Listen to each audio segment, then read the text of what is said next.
मुझे तो अंदेशा था, मैं तो हैरान था कि पाकिस्तान में लोग सोच रहे हैं कि हम मध्यस्थता करेंगे। पाकिस्तान की हरकतें बहुत दोहरी चाल रही है। हमेशा run with the hare, hunt with the hounds, कि इस साइड भी रहो, उस साइड भी रहो, सबका चार्ली बनाओ, और फिर सब मिलके आपका चार्ली बनाते हैं साहब। ये बड़ी दुखदाई चीज है कि अगर आप जरूरत से ज्यादा चतुर हो जाओ, पूरी जो अफगानिस्तान में वॉर चली थी अमेरिका की, उसके दौरान दोनों साइड्स को प्ले कर रहे हैं। कुछ देर तो चल जाता है, फिर दोनों साइड परेशान होके पलटवार करती हैं। चीन से 80 अरब डॉलर उधार ले लिए, ये कर लिया, वो कर लिया।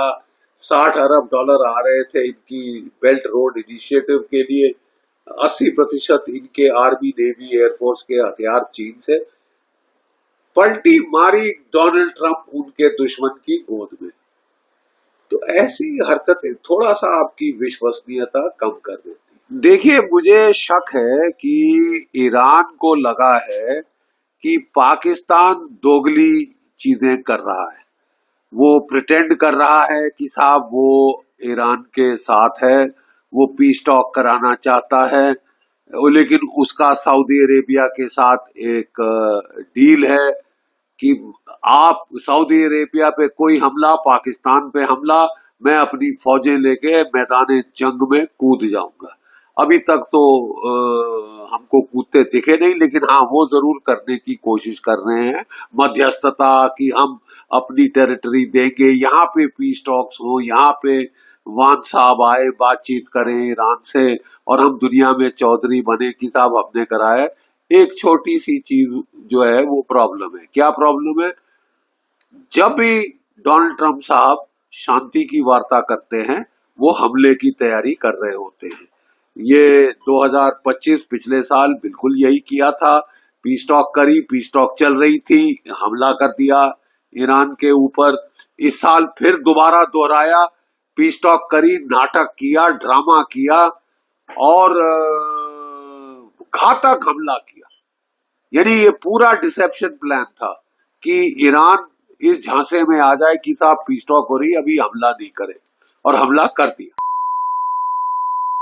झूठ फरेब बोल के हमला कर दिया और काफी नुकसान पहुंचाया। आयतुल्लाह खमैनी को शहीद कर दिया, उनकी बेगम साहिबा, उनकी बेटी, उनका लड़का, उनका सन इन लॉ, सबको मार डाला। बड़े खुश हो रहे थे कि क्या मार मारी है, क्या मार मारी है, अब ईरान घुटने टेक देगा, सिरस्वा घुटने टेके।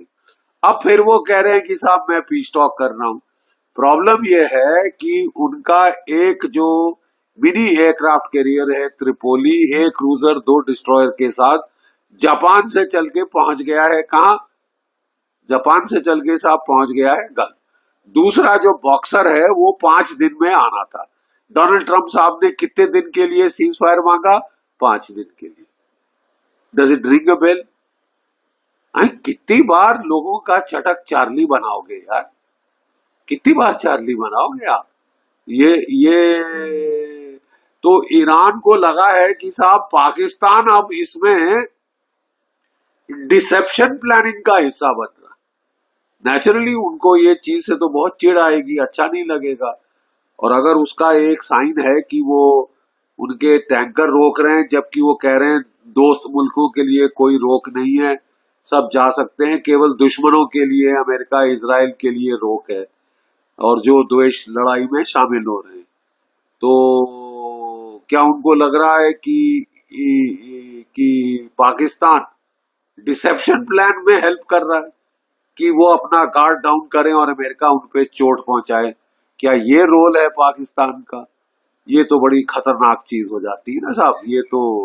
ये तो धोखाधड़ी में हेल्प करने की बात है।